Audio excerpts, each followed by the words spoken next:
ეს გამოწვილია. გამოწვილია, აი ეს გამოწვილი წაღები. ჩვენ ვართ ადამიანებთან, რომლებიც 1 წლის განმავლობაში 13 ივნისის სტიქიის ტრაგედიის შემდეგ არიან სრულიად უპასუხისმგებლოდ მიტოვებულები სახელმწიფოს მხრიდან.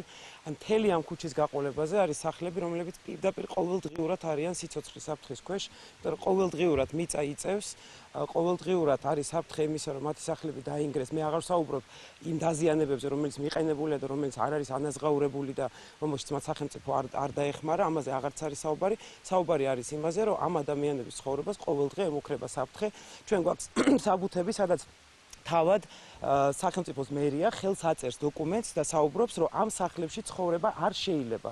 აქ ადამიანები არ უნდა ცხოვრობდნენ და მიუხედავად ამისა, 1 წლის განმავლობაში რაღაც ქაღალდების ფრიალით ამ ადამიანებს აწვალებენ და არანაირად არ უხსნიან აი ამ სიცოცხლის საფრთხეს. ამიტომ კატეგორიულად მოვუწოდებთ ხელისუფლებას, რომ ყველაფერი უნდა გადაიდოს გვერდზე და ელემენტარულად იმ პირობებში, როდესაც ადამიანებს ემუქრებათ საფრთხე და ყოველი წვიმა მათ გვრის შიშს მოვიდნენ და დააკმაყოფილონ ამ ადამიანების პირობები, გადაიყვანონ ალტერნატიულ ფარდში, შეუკეთონ, გაუმაგრონ.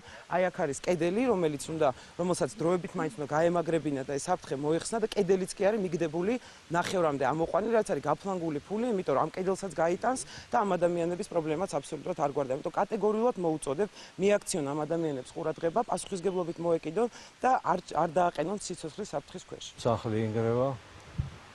ამას კაპიტალური რემონტი უნდა ალბათ გამაგრება ძირიდან, ძირფესვიანად.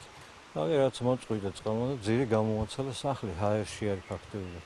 თითოეული წვიმის მოსulis დროს ხედავთ როგორი საშიშროების წინაშე დგავარ.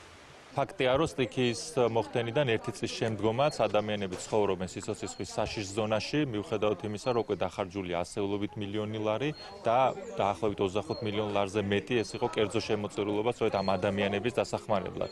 თუმცა კორუფციულ ფაციფუჩში ქართული ნარმანიას, როგორც ჩანს, ავიწყდება ადამიანების რეალური პრობლემები, ვერ ხედავს, რომ ადამიანებს აქვთ ყოველდღიურად არსებობის პრობლემა, და მოუწოდებთ, რომ დროულად დაინტერესდეს ამ პრობლემით და გაუწიოს რეალური დახმარება ამ ადამიანებს ნაცვლად არარეალური დაპირებების.